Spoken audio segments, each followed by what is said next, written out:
Good evening friends, সবাই ভালো আছেন নিশ্চয়ই। আজ আপনাদের জন্য নিয়ে এসেছি সজনে ফুলের বড়ার রেসিপি।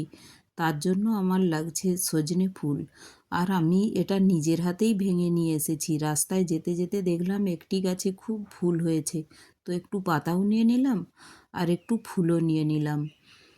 এই ফুলটা নিয়ে এসেছি, আর এই সময় ফুলের মধ্যে অনেক পোকামাকড় থাকে, তাই আমি ভালো করে ঝেড়ে এটা পরিষ্কার করে একটা ফ্রেশ জলে আমি ধুয়ে নিয়েছি। আর বড়া বানানোর জন্য নিয়েছি বেসন, পেঁয়াজ, আদা রসুন একটু কেটে নিয়েছি, কুচিয়ে নিয়েছি, কাঁচা লঙ্কা, হলুদ আর লবণ। এখন আমি ফুলের মধ্যে দিয়ে দিলাম বেসন। বেসন দিয়ে ভালো করে আমি ফুলগুলোকে মেখে নেব। ওর সাথে দিয়ে দেব আমার কুচিয়ে রাখা পেঁয়াজ, আদা রসুন আর হলুদ আর লবণ। আপনারা স্বাদ মতো ঝাল দেবেন। আমি একটা কাঁচা লঙ্কা কুচিয়ে কুচিয়ে এর মধ্যে দিয়ে দিয়েছি। এটা ভালো করে মেখে নেব। আর এটা এই সময় বসন্তকালেই এটা পাওয়া যায়, তাই এই সময় যদি পারেন, যদি ফুল পাওয়া যায় তো এইভাবে বড়া বানিয়ে একবার খাবেন, খুব ভালো লাগে।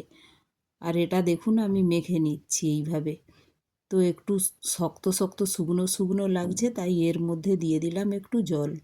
জল দিয়ে ভালো করে মেখে এটা আমি 5 মিনিট ঢেকে রেখে দেব, কারণ যেহেতু লবণ দিয়েছি তো একটু নরম হয়ে যাবে 5 মিনিট পরে। তারপর এটা আমি এক এক করে ভেজে নেব কড়ায়। মাখা হয়ে গিয়েছে দেখুন। এবার এটা রেখে দিচ্ছি আমি। এখন কড়াই বসিয়ে দিলাম গ্যাসের ওভেনে। আর এটা পক্সেরও কাজ করে। এটা এই সময় অনেকেরই চিকেন পক্স হয়, তো এগুলো খেলে পক্স থেকেও আমরা দূরে থাকবো। এর পাতা, সজনে ডাঁটা সব কিছুই আমাদের শরীরের পক্ষে খুব উপকার। তাই অবশ্যই এই সময় সজনে ফুল, সজনে পাতা ও সজনে ডাঁটা সবগুলোই সবাই খাওয়ার চেষ্টা করবেন। দেখুন এক এক করে সব বড়াটাই আমি এর মধ্যে দিয়ে দিলাম, এক এক করে ভেজে নিচ্ছি। আমার এক পাশটা হয়ে গিয়েছে, লাল লাল হয়ে গিয়েছে, তো উল্টিয়ে দিচ্ছি। এইভাবেই লাল লাল করে ভেজে নেবেন। এটা গরম ভাতের সাথে, চায়ের সাথে, সবের সাথেই এটা খুব ভালো লাগে। বিকেলের নাস্তায় যদি এই রকম একটা রেসিপি থাকে, হেলদি রেসিপি, তো সবারই খুব ভালো লাগবে। তো আমি গরম ভাতের সঙ্গে আজ খেয়েছি। এটা যাদের ব্লাড প্রেশার আছে তাদেরও এটা খুব উপকার, ব্লাড প্রেশার এটা কমিয়ে দেয়।